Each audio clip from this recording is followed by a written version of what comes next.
Good morning. Welcome to another 72747. Today we're going to look at things that is unknown, like the picture I just showed you. I don't even know where it is.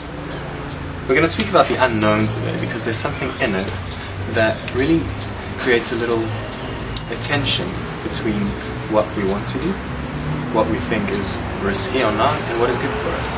So we're going to look at a few figures in the Bible, specifically Abraham, and see how he was led into the unknown by God. Let me start off by asking, where are you going today? What will you do? Where will you go? What will you see? What is just hanging there and waiting to be seen? That is the unknown. But we're going to look further than that. Abraham is being called as a person with no traditional background and no cultural background whatsoever in faith. He doesn't come out of a community of faith. He has no, he hasn't got an institute or a church he's going to. What he has is just the voice of God calling him. And the voice of God calls him to another country. And he travels with his father, and he goes into this unknown, and he just leaves his thing. Like a Peter who leaves his fisherman lifestyle. In this case, Abraham goes into an unknown country, and he doesn't know where he's going or what he's going to do, but he knows who called him, and he knows who made the covenant with him. A covenant that said, I will take you to the promised land, and I will give you generations and generations. At a time, Abraham is called to kill his son as an offer, as a sacrifice to God.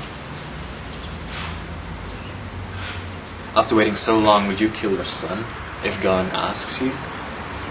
In this case, Abraham takes his son up, and Isaac is spread out on the altar, and just in this unknown, in this uncertainty where Abraham had to jump in faith, where Abraham had to go into this darkness of the unknown, God provides.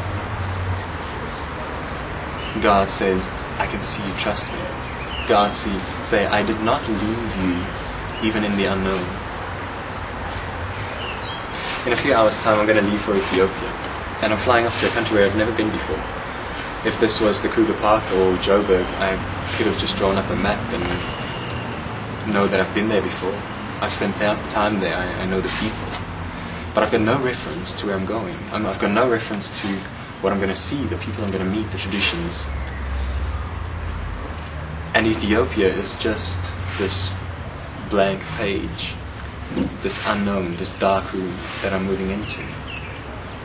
And I believe this is my calling, and I believe that this is what I should do and where I should go. But ask yourself this: if God calls you today, will you offer your son? Will you leave what is known to you? Things that you love? Would you leave that if God calls you to do it? The unknown is something that is dark, and it brings a risk to our lives, especially when God calls you to do it. Because this tension then arises. But God is calling me, but it's risky. Now I have to leave my things, everything I work for. God is just asking you to go. And He's asking you to believe. Not only that you can do it, but that He will provide. That He will be in the unknown. You'll never be alone. And this is why the Hebrews, in Hebrews 11 verse 8, uses Abraham again, showing that our faith is to have hope in things that we cannot see, in the things that is unknown, and to have faith, like we learn from our church, like from our faith father, to have faith like a child, and believe. Yes, calculate. Yes, work out the risks, but believing, even in the unknown.